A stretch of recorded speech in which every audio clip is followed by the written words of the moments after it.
Hello. তো আজকে আমি তোমাদেরকে দেখাবো যে আমি বৃহস্পতিবারে কিভাবে পুজো দিই। তো চলো, অন্য দিন তো আমি অন্য ভিডিওতে তোমাদেরকে আগে পুজো দেওয়া দেখিয়েছি, সেটা হচ্ছে এমনি দিন। তো আজকে আমি বৃহস্পতিবারের পুজো দেওয়াটা তোমাদেরকে দেখাবো। তো প্রথমেই গোপালকে চান করিয়ে জামাটা পরিয়ে নিয়েছি। এরপর ঘরের ঠাকুরকে মুছিয়ে আমি ফুল সাজিয়ে দিয়েছি। এরপরে আমের পল্লব, কলা আর ঘটের সিঁদুর আমি লাগিয়ে নিয়েছি।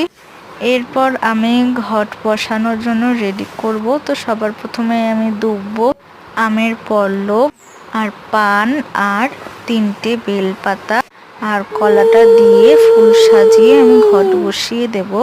আর অবশ্যই ঘট বসানোর সময় উলু দিতে হবে 3বার। তো এই যে আমি ঘট বসিয়ে দিয়েছি, তোমাদেরকে আমি আমাদের সব ঠাকুরের একটু ভিডিওটা তুলে নিলাম যে কেমন লাগছে আমাদের ঠাকুরকে। এরপর আমি ঠাকুরকে খেতে দিয়ে দেব। তো আজকে আমি ঠাকুরকে লাড্ডু দিয়েছি খেতে। দেখো, সব থালায় আমি তুলসী পাতা দিয়ে দিয়েছি আর জলও দিয়ে দিচ্ছি গ্লাসে। সব গ্লাসে থালায় তুলসী পাতা দেওয়া হয়ে গেছে। এরপর সব গ্লাসে আমি জল দিয়ে দিয়েছি। এরপর যেমন দিই তেমনই দিতে হবে। দেখো, সব গ্লাসে জল দিয়ে দিয়েছি। এরপর আমি ঠাকুরকে দিয়ে দিচ্ছি সেবা করতে। তো দেখো, সব অরেঞ্জ, মানে ফুলগুলো যেহেতু অরেঞ্জ গাঁদা ফুল আর লাড্ডুগুলো অরেঞ্জ লাগছে। দেখো চারিপাশে কি অবস্থা। এরপর আমি ধূপকাঠি আর প্রদীপ জ্বালিয়ে নেব।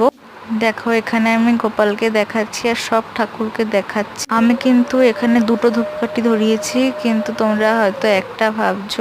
তো দেখো, ঠাকুরকে আমি দেখিয়ে দিয়েছি। এবার আমি প্রদীপ দেখিয়ে দেব ঠাকুরকে।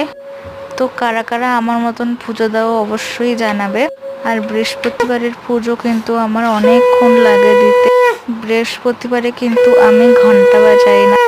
এরপর আমি 3বার শঙ্খ বাজিয়ে নিয়েছি। তো এটা হলো আমার ফুল একদম ফাইনাল পুজো দেওয়া। কেমন হয়েছে জানাবে কমেন্ট করে। এরপর আমি ঠাকুরকে প্রণাম করে নিচ্ছি। তো আমার পুজো দেওয়া কমপ্লিট। লাগলো জানাবে। টাটা।